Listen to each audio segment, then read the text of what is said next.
because he was the one that Howard Hughes ended up going to through his lawyer, Bob Mayhew, and then to Johnny Roselli. It's a long story. But anyway, they got Trafficante to agree to set up this political assassination team to kill Fidel Castro and Raul Castro and Che Guevara and the other 5 commandantes of the new Russian revolutionary government, or excuse me, the Cuban revolutionary government. And so that, you might stop right there and saying, whoa, okay, I can see why Nixon was afraid that maybe Larry O'Brien, having been the lobbyist for Howard Hughes for 20 years in Washington, might have found out about this deep secret, that it was Howard Hughes that set up the assassination team to actually try to kill Castro. And if that were revealed, that might disrupt his chances for being elected. But that's not the whole story.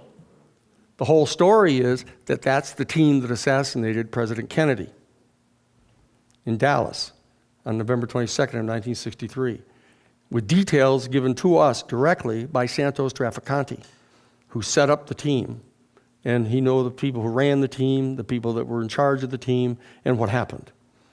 Okay? And that's what Richard Nixon was terrified about coming out. Because if it came out, even with months left to the election, nobody was going to believe that he didn't know. The team that he set up killed President Kennedy, whom everybody knows he hated, because Kennedy beat him in the election back in 1960 by, in fact, confronting him in their second debate and charging Richard Nixon with being soft on communism. And said that here's this new government down in Cuba, just 90 miles from our shore, and you're not doing anything to get rid of them. And Kennedy knew full well that there was a full-scale covert operation going on under Nixon's command to get rid of the government down there. But he couldn't say anything about it. And John Kennedy confronted him with it live on their debate and shamed him right in front of the world and then beat him in the election. And so everybody knew that he hated him. So nobody's going to believe that he didn't know that the team that he set up through Howard Hughes to kill Castro had been the ones that killed the president. And that's the story that nobody wanted told. Nobody wanted that story told, including the Democrats. And that's why Lyndon Johnson, following the assassination of President Kennedy, set up the Warren Commission under Earl Warren, who was the Chief Justice of the United States Supreme Court. And he went to Earl Warren and said, I need to have you head up this commission to give it credibility. And Earl Warren said no, he thought that was totally inappropriate to involve the Supreme Court in something like that. And then Lyndon Johnson said to him, look, you've got to do this. Because as it turns out, he said, John Kennedy set up a team to assassinate Castro. And if in fact that ever gets out, everybody's going to believe that Castro must have found out that Kennedy, Bobby, and John set up the team to assassinate him, and therefore they retaliated against him. And so you've got to keep secret. You've got to make sure you sit on this commission and keep it from being revealed that this assassination team ever existed. And that was from the Democratic Party, was keeping that silent. And so they joined together in this agreement that that information was to be kept secret. No one was to talk about this. At which point the Democrats, of course, won and were planning to win again, except for the fact that when Lyndon Johnson was getting ready to run on his own to be reelected, he became president in 1963 when John was killed in November. He ran for re-election in 1964, and he got elected directly. And he was getting ready to run for re-election in 1968. But in fact, he almost lost the primary to McCarthy, Gene McCarthy, who was brought in to run against him. And then Bobby Kennedy came into the race. And everybody suspected that Bobby Kennedy, if he was elected president, was going to go digging on this, was going to have the FBI and the Justice Department and the others conduct a full-scale investigation, and he was going to be president of the United States, capable of getting the Central Intelligence Agency to have to reveal what it is that happened here. okay? And then Bobby gets shot and killed. And Hubert Humphrey comes in to take his place and loses the election to Nixon in 1968 by less than 1%. And so Richard Nixon comes to power. And Richard Nixon stays in power. He is elected by 1% of the vote against Humphrey, is in office for 4 years.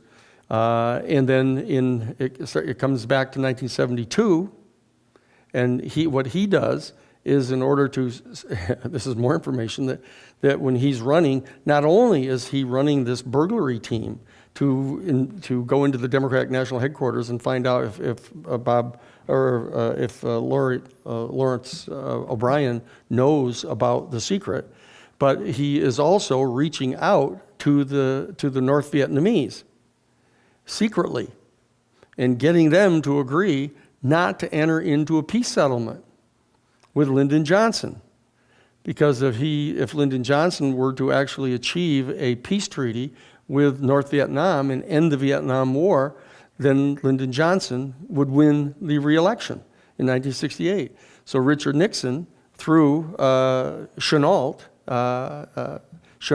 wife, reaches out to the North Vietnamese and gets a deal made with them that they, in fact, will not enter into an agreement with Lyndon Johnson.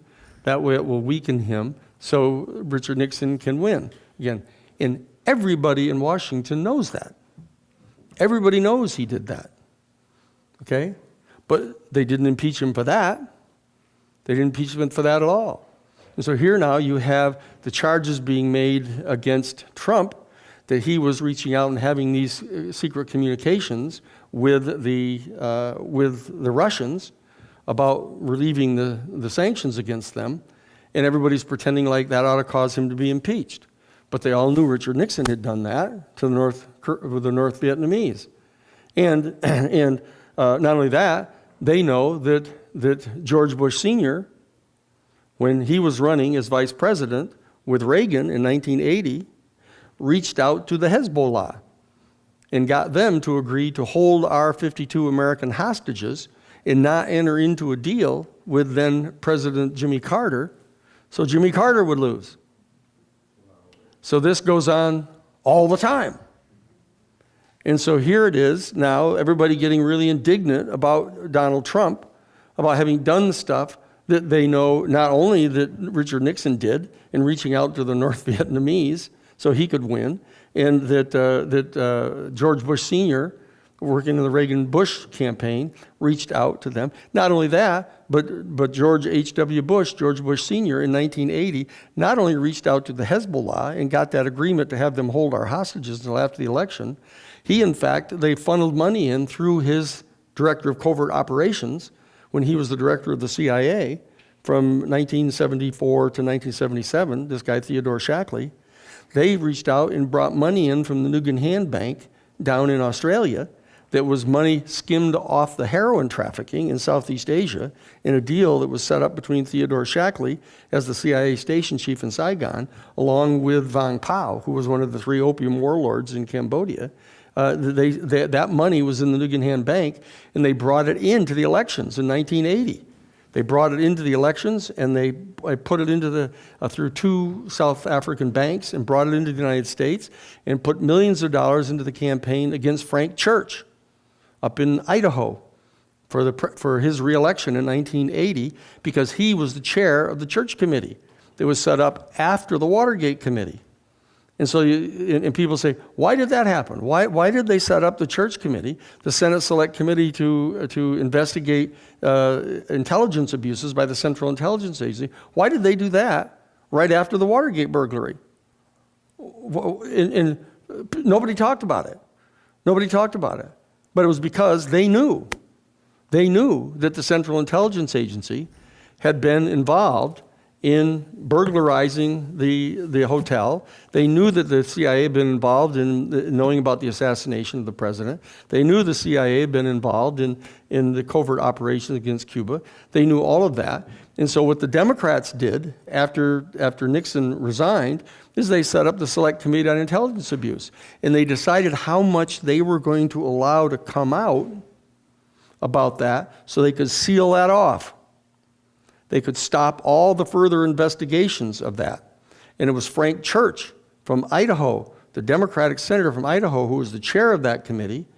And in 1980, the CIA, Theodore Shackley, covert operations director under George Bush Sr., brought that money in from the Nugan Bank through South Africa into the United States and defeated Frank Church up in Idaho by putting in millions of dollars of campaigns and public ads about how Frank Church supported the Equal Rights Amendment and how he supported a restriction on gun owners.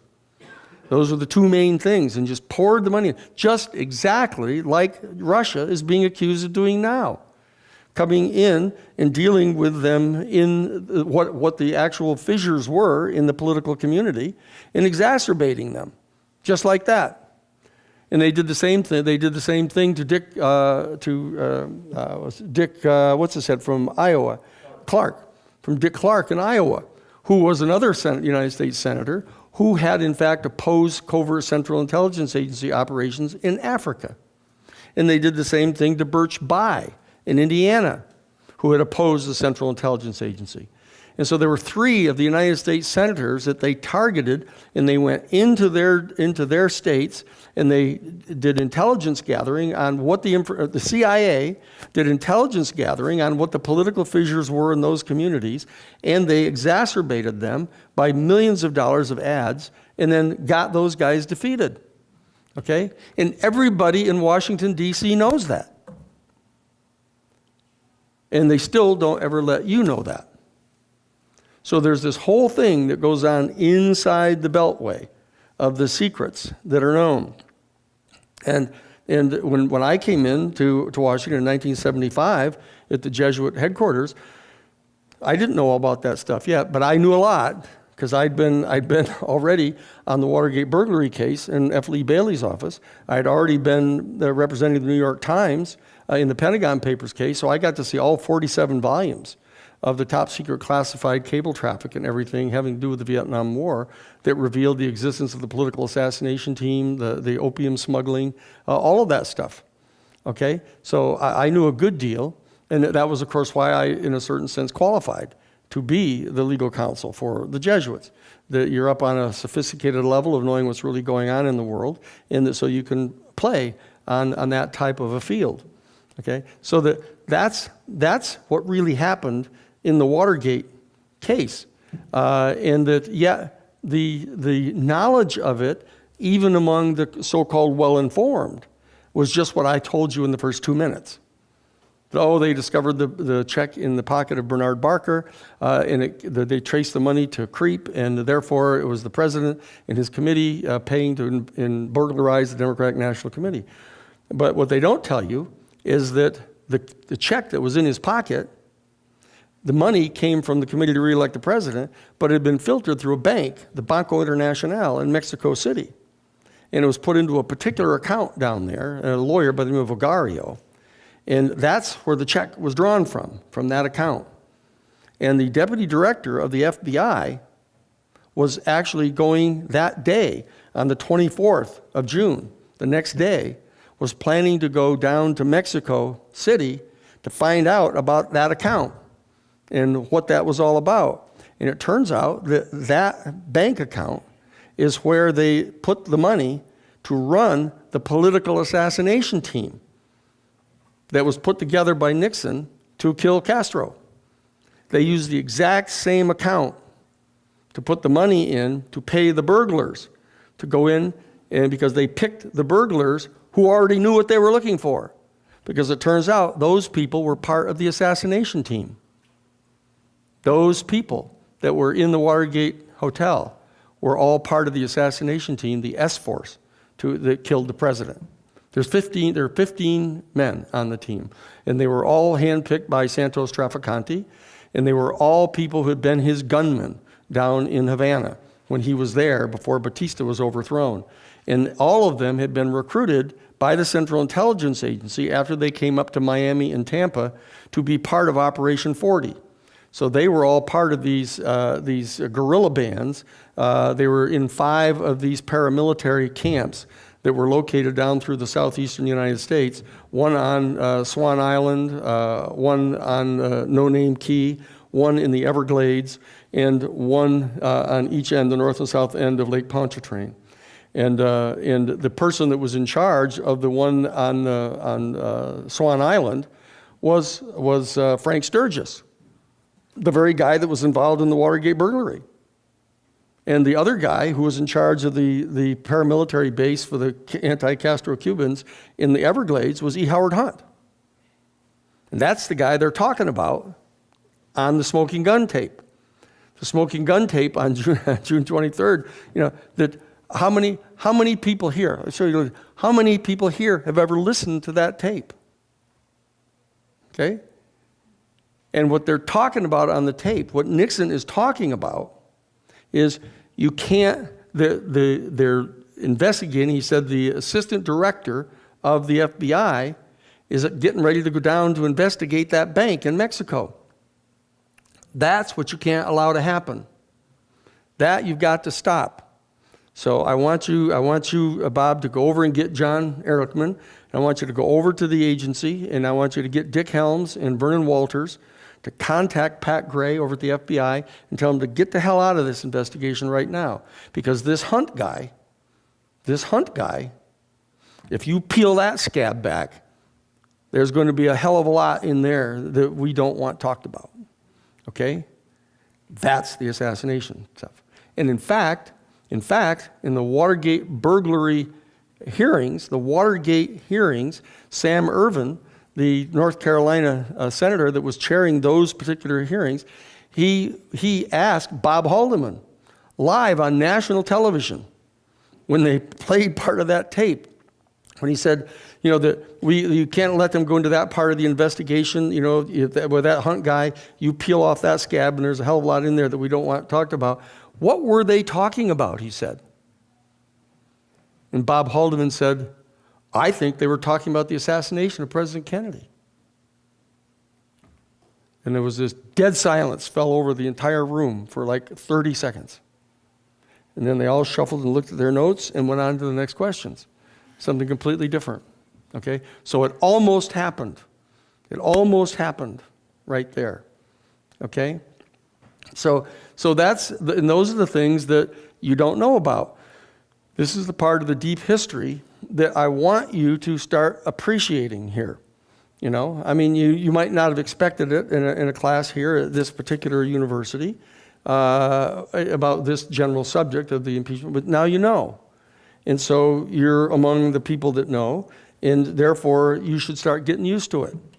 And you should feel perfectly comfortable about going after deeper information than you're told by the regular news media or by any of the authorities, because you need to know what's really going on in order to know how deep to dig on the next thing that happens, and not to take their word for it, and not to be bluffed out by the news media, not to be bluffed out by the alliance between the Republican and Democratic Party that don't want you to know about a particular thing. Just don't be bluffed out by these people. Just keep going after it. So that's what happened in the Watergate burglary. And we were of course, with regard to the Iran-Contra scandal, the other one that you hear talked about all the time is the analogy to what's happening right now. The short understanding of Iran-Contra is that, this young lieutenant colonel, Oliver North, who was a real go-getter, decided that he wanted to stop the Sandinistas, the left-wing communist insurrectionists down in Nicaragua, who rose up and overthrew Anastasio Somoza, a long and dear and trusted friend of the United States in protecting the good people of Nicaragua and Central America. that they rose up and overthrew him. And this young, ambitious, kind of forward-leaning young lieutenant colonel decided that he wanted to go around and recruit a bunch of old retired people sort of on the golf courses around Washington, D.C. and Virginia, and bring them in, people who'd been in the Central Intelligence Agency back hundreds of years ago, and people that had been in the Pentagon that were kind of weapons specialists, et cetera, and see if they couldn't put together some kind of an operation to try to unofficially help the poor regime of Anastasio Somoza, who'd been forced to go in the middle of the night and dig up his father and grandfather in their graves and to take them with him going into exile over in Uruguay. And that, it was such a sad story, in that he had a number of his National Guard people go with him to be his security people, et cetera. And so that this young, ambitious lieutenant colonel decided that what he would do is try to figure out how to get some arms and assistance to them, so that even though they'd been temporarily ousted, they could organize a group of people who represented the vast majority of the people in Central America who wanted to get rid of this communist infiltration of our domain. And he had done that. And he'd gone around recruiting them, and they had basically pasted and patched together some different people around the country who in their own private capacity would go forward, and that they would bring some, handguns and some hunting rifles and things down to these National Guard guys, and that help them get organized to try to re-overthrow the government in Nicaragua. But lo and behold, he got caught. He got caught primarily because when they were flying in a bunch of these arms on a C-123, it got shot down. And Sawyer and Cooper, who were the pilot and co-pilot, got killed. But there was this guy there with them by the name of Eugene Hassenfuss, who was the kicker. He was the guy that they would come by with a C-123, they'd open the back trap door, and he would kick out these big bundles of weapons that would be parachuted down to the Contras. And he got caught, and he ratted them out. And therefore, the roof fell in on them, and therefore, there was this big scandal. And, lo and behold, the Attorney General, poor innocent Ed Meese, was shocked to discover that this was going on. And so he'd rushed to the television cameras to let everybody know right away that there was going to be a major investigation here. But the only real issue was whether the president knew about this, and whether he had authorized this in writing to have been allowed to go on. Was there an agreement? Was there an agreement here? Because that's the test. If you're going to be the Attorney General and you're going to have a special prosecutor investigating, the test has to be whether there's an official agreement, a formal agreement. Otherwise, there's no crime here. And so he came on November 25th of 1986, and he asked to have a special prosecutor appointed by the special committee of the Court of Appeals of the District of Columbia to appoint a special prosecutor to investigate all of this.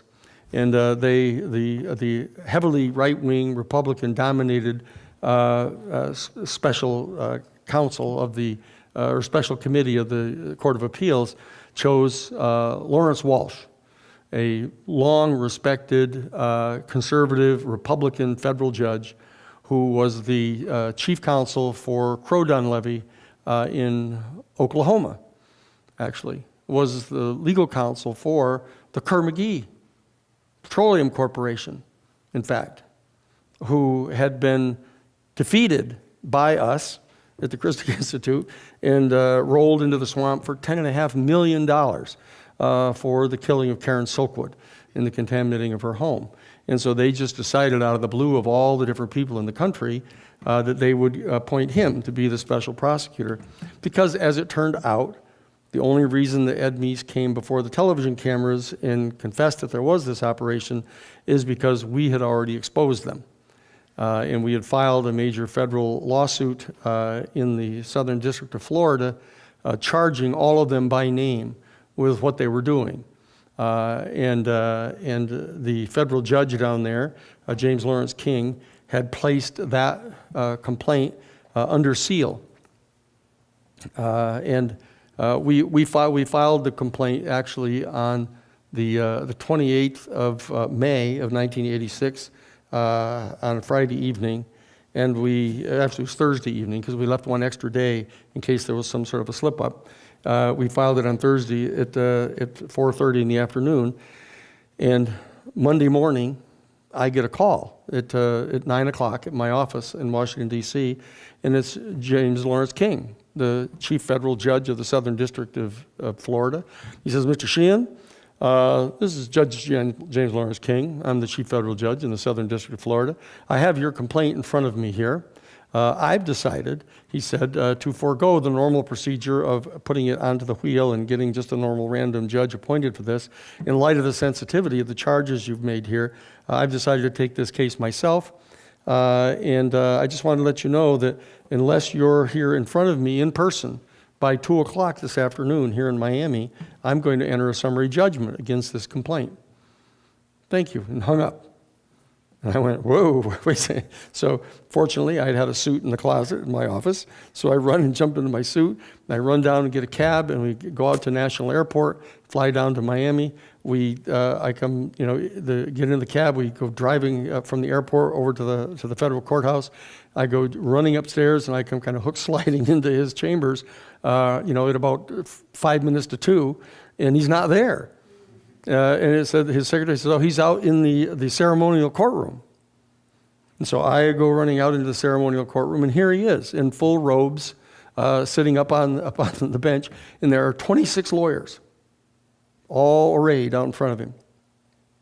And he said, well, Mr. Sheehan, I'm glad to see that you made it here. We're up on the record here. I just invited you down because I wanted you to get to meet the lawyers that are going to be representing the defendants that you've named in your complaint. And he said, representing the head, who you claim to be the head of the FDN Contras, Adolfo Calero, representing him is going to be Mr. Anthony Lapham, he said. And I said to myself, Anthony Lapham, how come I record? And I said, oh, right, Anthony Lapham was the chief counsel for the Central Intelligence Agency under George H.W. Bush, when he was the director of the CIA from 1974 to 1977. And here he is now representing Adolfo Calero, one of the chief defendants in our case. And Judge James Lawrence King said, yes, and now representing Mr. Ronald Joseph Martin Jr., who you've alleged in your complaint to be the owner of the Tamiami gun shop, whom you say is supplying the fake end-user certificates for all the weapons that are being smuggled, you said, down into Ilopango, to the Contras. And he's being represented by Mr. Williams, who you may recognize his name as well, because he was, in fact, the head of the U.S. Attorney's criminal division here in Miami until last Friday at 5 o'clock, who has decided now to retire and to go into private practice representing, he said, and I said, professional criminals, Your Honor, I think is the term you're looking for. And he said, that's it, Mr. Sheehan, okay. He said, look, I've heard about you. He said, and I'm not gonna have any of that in this case. I've called you down here and I'm letting you know you are under a gag order.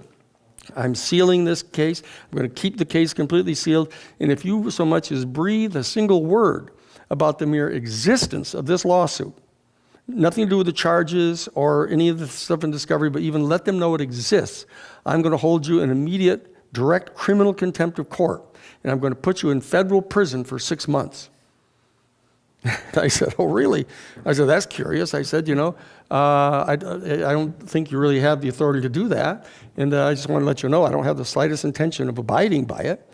And he said, well, I wanted to let you know. He said, you may not be familiar with the federal rules of civil procedure that we employ down here in the Southern District of Florida. I said, well, I assume they're the same as everywhere else in the country.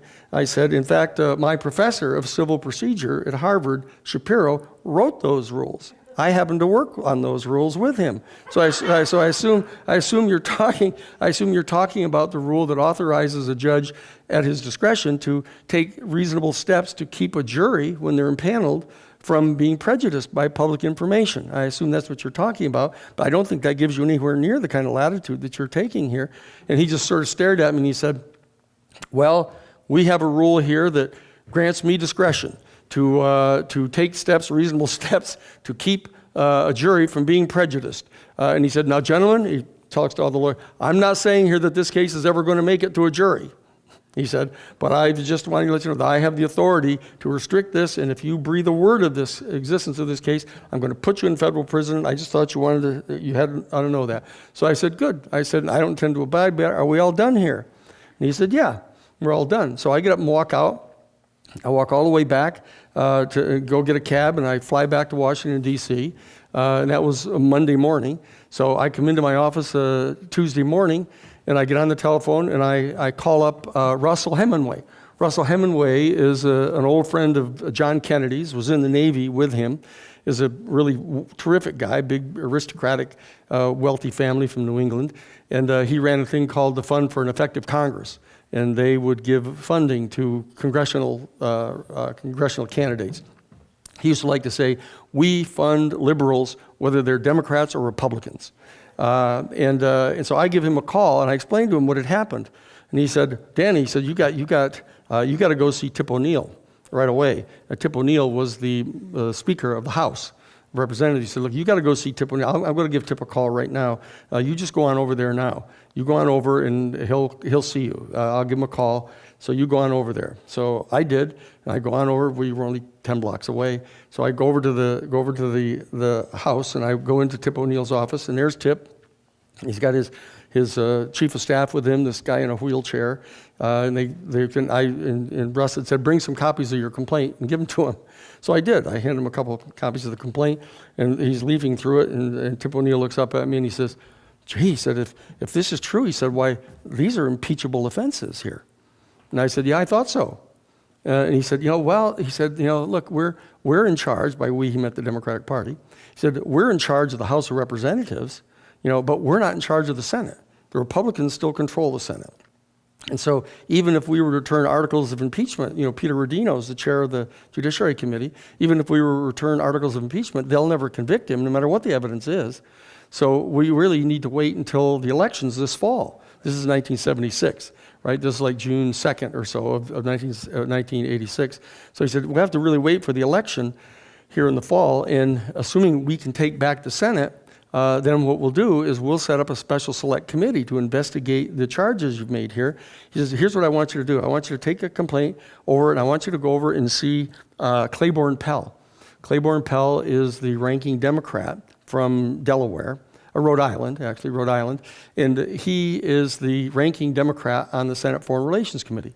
And so you go over and see him and give him a copy of this. I'll call him, let him know you're coming. So you just go on over there to see him and bring him a copy of the complaint.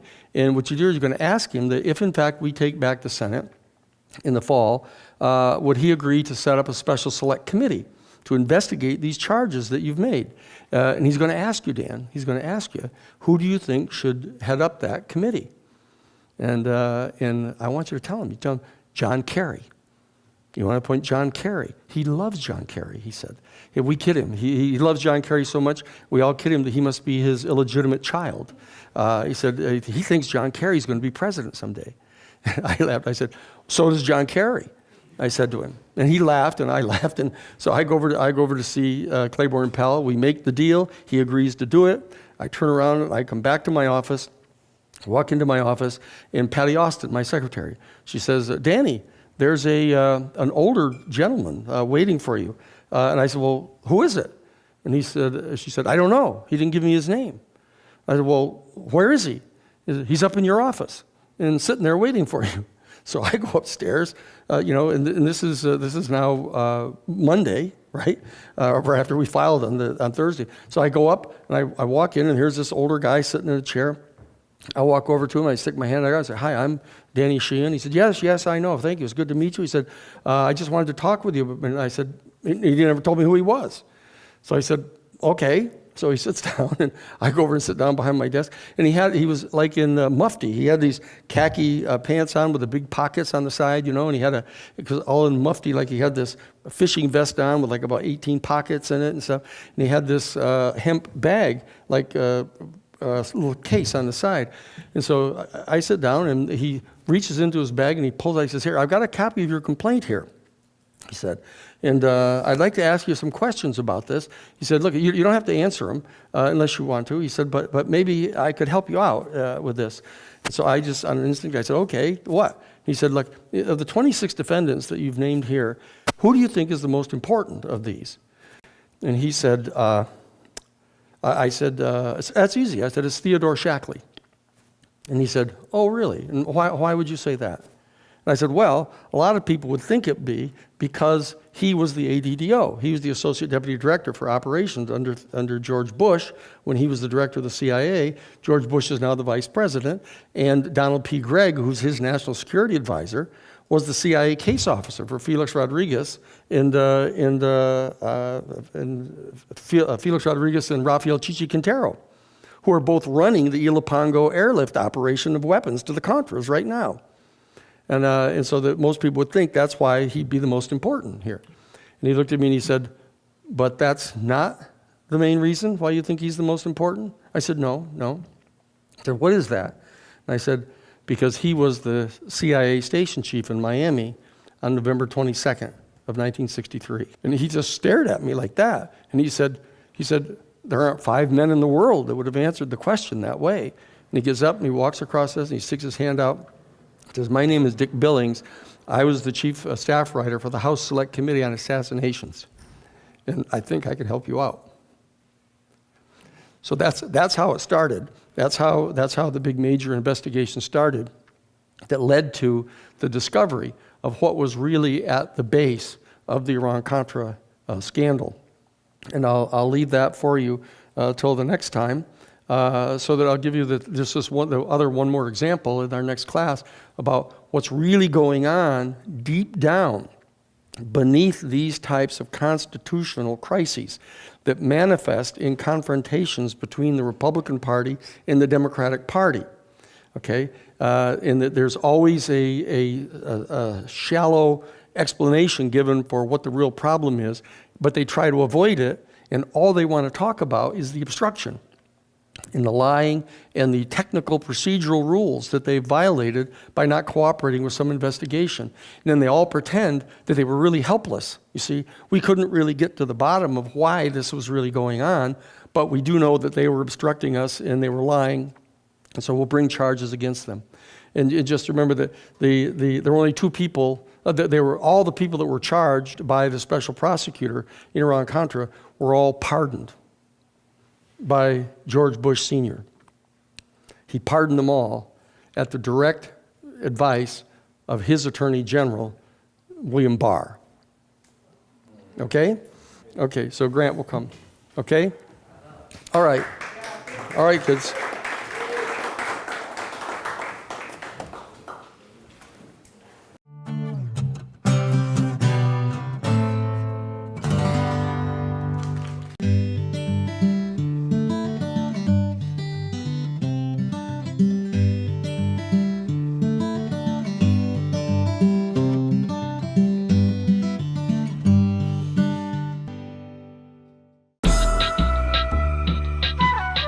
You're listening to the Corbett Report.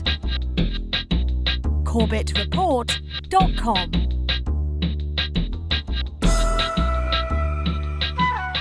Welcome, ladies and gentlemen. Welcome to another edition of the Corbett Report podcast. I am your host, as always, James Corbett of CorbettReport.com, coming to you from the sunny climes of Western Japan on the 10th day of August, 2018. This is episode 344 of the podcast, Problem, Reaction, Solution, Internet Censorship Edition. Now, I know what you're thinking to yourself. You're thinking, Self, why are we so blessed and honored to have not one, but 2 separate editions of the Corbett Report podcast proper in one single week? Especially during the summer doldrums, when Brock West is away on holiday, and James should be spending some time with his family and resting and recuperating before the busyness of the fall sets in. Well, unfortunately, ladies and gentlemen, it is not happy news by any means that brings me here today to you. It is the fact that I am pissed off. Not sad, not disappointed, actively pissed off at the reaction that I've seen from so many people with regards to the news of the week.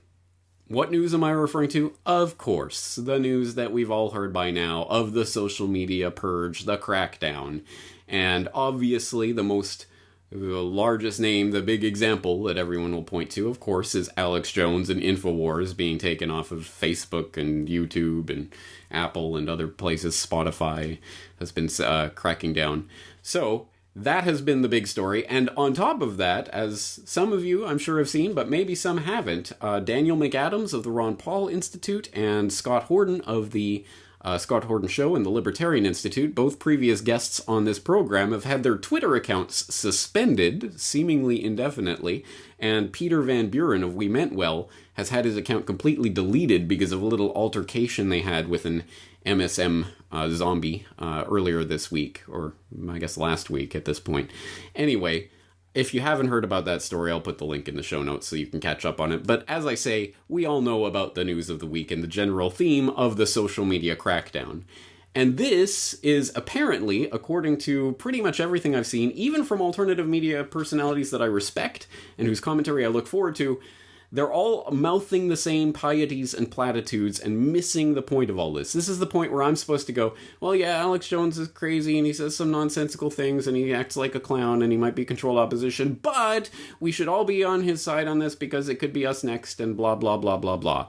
This conversation is stuck on stupid. I am telling you, this is a chess game. They are not thinking of this particular play in the chess game. They are thinking 2, 3, 4, 5, 6, 7 moves in advance so that they can checkmate you into the exact square of the board they want you to go to, and you will go there willingly, of your own free will, because you are being led along a path by a false dichotomy. What am I talking about? I'm talking about the idea that there are two different ways of looking at this perspective. And if you're a right-thinking, liberal, centrist, normie, whatever, maybe you're happy about the way Alex Jones and others are being treated on these social media platforms because, well, there's a terms of use and these people are spouting crazy hate speech, whatever. They need to be taken off the platforms.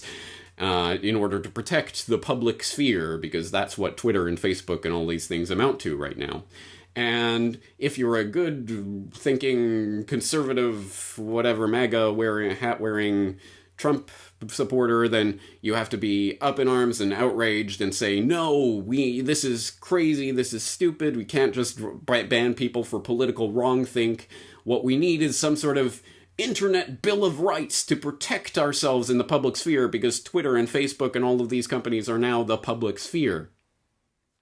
Do you see the false dichotomy? Do you see how both of those allowable opinions that everyone chooses their side, do you see how they both share a certain underlying assumption? What is that underlying assumption?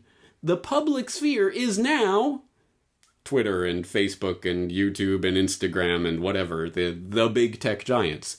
That now is the public sphere. So we have to protect it and we have to get government in to regulate and make some Internet Bill of Rights so we can't be kicked off these platforms. No, we need these companies to use their terms of service to kick these crazy conspiracy theorists off. And that is the debate that we get stuck in. But it's wrong. It's factually wrong. It is based on the principle that Twitter and Facebook and what have you are the monopolistic controllers of public debate, public opinion, the public sphere, the public space. It used to be you go to the town square. Now you go on Twitter and you do a tweet blast. And that's how you participate in public discourse now. No, it is not. And that thinking is exactly what the big tech overlords want you to think. Do you not think that Zuckerberg and his pals are wetting their pants in anticipation of government stepping in and declaring that Twitter and Facebook and what have you, these are now such important platforms that we must now, well, of course, acknowledge their monopoly status and then regulate them. They want this. They desire this. Oh, don't throw us in the briar patch and make us into the monopolies that we want to be.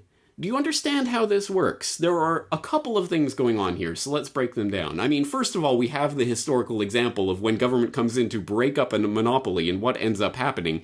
If you don't know about that story, I would suggest you go back to How Big Oil Conquered the World and hear about the Rockefeller Standard Oil monopoly and what happened when the government came in to break up that monopoly, and Rockefeller ended up getting richer and more powerful as a result. Oh, don't break up our monopoly. Oh, now I have 7 companies I can control that are technically separate companies, so they can do their different things and all working in the same way for the same agenda, and all the money goes back to me in the end anyway. I'm even richer.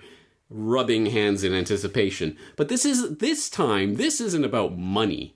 Yeah, Zuckerberg might have lost a few zeros from his net worth, whatever, blah, blah, blah, which is all in his little philanthropic endeavor anyway, so, what does that matter to his bottom line at the end of the day? No, this isn't about money. This is about power. This is about cementing into place something that is not cemented into place. The position of these companies as the dictators of the public sphere, the public debate, the platforms that we all have to use and we all have to participate in if we want to participate in public conversation. That doesn't exist. Case in point. Do you remember MySpace? Do you remember dig.com? If you do, you're probably over 20 years old, because if you're under 20, I can't imagine you had any interaction with these sites when you were 7, 8, 9 years old. But for those of us who do remember the internet of a decade ago, those were the giants of that time. They were, if you had any social media, you had MySpace. I had MySpace when I started the Corbett Report. It was an important outlet for reaching people. I was on Dig and telling people to dig my articles, because if you got enough digs and you got to the front page, it would really take off. And where are they now? Oh, that's right. No one knows or cares or even remembers these spaces because they're gone. They're yesterday's news. They are long gone. In MySpace's case, of course, it was bought out and ultimately undermined. And then Dig was... there was all that manipulation with the super users who could scuttle things off the front page even if they got a lot of digs and blah, blah, blah. And people got disgusted and moved to Reddit, which is controlled in its own other way. But anyway, the process moves and people move on to other, unfortunately, in this case, controlled platforms. But they move on to other platforms. Can you imagine if the government of 10 years ago had said, look, everyone's on MySpace. Everyone's using Dig. We must regulate these and put these... these are the public sphere, so we must make special rules for these corporations, and everybody will have to be given an account for these, and blah, blah, blah. They would still be here. They would still be dictating the debate and being the platforms that everybody has to use because they achieve that monopoly status that is granted by the implication of government coming in with special regulations. Do you understand how this works? Facebook and YouTube and all these platforms, they want this kind of regulation because it means that the thing that they actually fear will not come to pass. What do they actually fear? They actually fear people taking their time and attention and energy and money and eyeballs and data and everything else and going somewhere else, which you can do. That already exists as an option. This is not pie in the sky stuff. This already exists. There are already alternatives to these platforms that are already out there. But the network effect, James, blah, blah, blah. No, do not take the responsibility for this and put it on someone else. It rests on you. You are not a helpless bystander in what is going on here. Oh, we have to use Facebook. We have to use Twitter. You do not have to use any of these platforms. You choose to use them. That is an important distinction because, as always, there are things we have no control over. One of them being when and if the government comes in to regulate these monopolies, you will have no control over what they ultimately end up doing. And when the government steps in, do you really think the government is going to step in to say, now Twitter, now Facebook, now YouTube, you got to give the platform back to Alex Jones and let's all play fair? Do you think that is how this is going to go? Of course it isn't. And the thing that's the most frustrating about all of this is that it is the very audience that I would have expected would have been the most vocally opposed to such a proposal are the ones who seemingly are most clamoring for it at the moment. Well, we need some sort of internet bill of rights to protect us, and we need the government, and we need a regulatory body to come in and make sure that these big platforms give us all an account and treat us all equally, and blah, blah, blah. No, that is a false dialectic. It's a false way of thinking about this. And again, the thing that they actually fear is you using your actual will and determination and your own personal volition to choose to go somewhere else with your time, with your attention, with your energy. And those things already exist. This is why I've been screaming from the rafters for years about social media alternatives and moving to alternative platforms. This is why I had an entire series talking about the different alternatives that already exist. Again, this isn't pie-in-the-sky stuff. There are decentralized, blockchain-based alternatives where they cannot take away your right to access these accounts that already exist. You can already use them. I am already using them. And this is the other thing that people don't understand. But I have a lot of Facebook friends. I don't want to give that access up, and I don't want to go to some other platform where no one knows me. Nobody else is using it. You don't have to leave these platforms. Just start using the alternatives. Start creating a space somewhere else. That is the first step. And eventually you are going to want to get off of these platforms, as you should. You know that these social media platforms, the big tech giants, the big Facebooks and YouTubes and Twitters, are intelligence agency data collection tools. We know this. You've seen my reports on Silicon Spies, on Facebook's murky origins, on Google and its relationship to the CIA and NSA, and all of these things. We know about that. On top of that, we know from their own mouths that the designers of these platforms specifically set out to addict you to them, using your brain chemistry, using neuropsychological principles that they've worked on and tailored and crafted with their little behaviorist principles, knowing, just like the mice with the unpredictable reward schedule, he'll just keep pressing that button over and over and over. Well, we can get you pressing that button and scrolling and clicking over and over and over, just giving you certain rewards and certain bells and whistles and certain notifications at certain times and a little bit of interaction here and a little notification there, and you will continue using their platform over and over and over and over and over until you die, seemingly. Well, that's, of course, these platforms are controlled precisely to keep you on that treadmill and to keep you thinking that the only way you can have social interaction is on their controlled platforms, so we all have to have a big fight about who's allowed to be on those controlled platforms. That is a controlled opposition way of looking at this. I know my audience knows about problem, reaction, solution. They present a problem, you react to the problem, and they present the solution to save you from the problem. Of course, the solution was talked about, planned about, lusted after for a very long time, but they can't just put the solution in front of you because, hey, whoa, that's crazy. No, you need the problem and the reaction. So if the solution is going to be, don't worry, the government will come in and break up these monopolies and regulate these big tech giants, and the big tech guys will go, oh, please don't do that to us and make sure that we're here forever and cement us, our place hardwire us into the internet so that we'll be here forever. Oh, please don't do that. That'll be horrible. And then it happens, and hey, everything works out, and they still kick people off the platform, and this time it has the government stamp of approval, so there's really nothing you can do about it. Oh no, you can vote a different team in 4 years, right? Nonsense. Total nonsense. It's a total psyop. But again, the very people who would have been opposed to government regulation of the internet a few years ago are the very people who are now starting to inch closer towards that goal. And I see it happening, and I watch them marching like lemmings off the cliff willingly, happily, and yes, it pisses me off, as you can see. Once again, you are not a helpless child in all of this. You're not a helpless spectator. You do not have to rely on someone else to grant you some platform from which you can speak. No, you choose what you are doing with your time, attention, and energy. And there is a bright spot in all of this, because as you may have seen, And I don't have the statistic in front of me, so I'm going to put the link in the show notes so that you can check it out.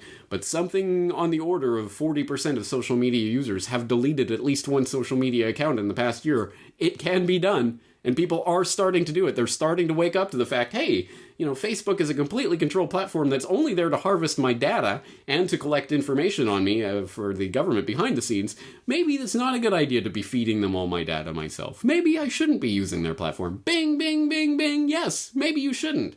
And again, it doesn't mean you have to be a hermit or be a Unabomber out in the woods drinking bugs and rainwater. It means you start exploring the alternatives that already exist, helping to foster new alternatives. If you don't like what you see, create something new. It can be done. It is being done. There are people out there that are spearheading this. I've been talking about it for years.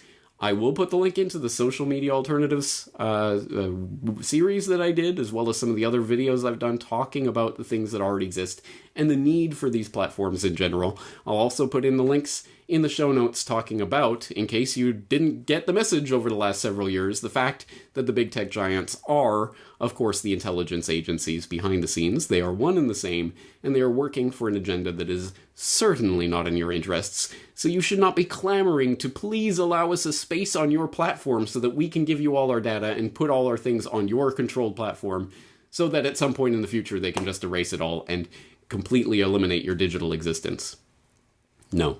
And again, the underlying mentality is either you are a helpless bystander here and you have to wait for some government savior to come in and assure your position on a platform, or you are out there actively creating the alternative space that will make Facebook and YouTube and Twitter and Snapchat and all of these control platforms utterly irrelevant. They will be the MySpaces and Digs of 10 years from now if we migrate, if we turn away en masse from these controlled platforms. The choice is ours. The choice is yours. Do not put this off onto someone else. So that's the message for today. And that's the message that I don't see anyone talking about when it comes to this issue. I see a lot of people clamoring for the very types of government regulation and that you would have expected they would not have been on board with. Anyway, that's my thought on all of this, and I'm going to go calm down and enjoy the rest of my summer. Of course, videos, interviews, articles still continuing to come out through CorbettReport.com. I'm not really taking any sort of holiday, but maybe a fewer podcasts until we get going in the fall. And trust me, I've got a lot of stuff lined up, some big stuff coming, so please stay tuned for that. Thank you for tuning in and for going to CorbettReport.com for these reports, not GooTube or any other controlled platform. You are the resistance. You are choosing what platforms will thrive and which will die. On that note, James Corbett, CorbettReport.com, looking forward to talking to you again in the near future. You're listening to the Corbett Report. CorbettReport.com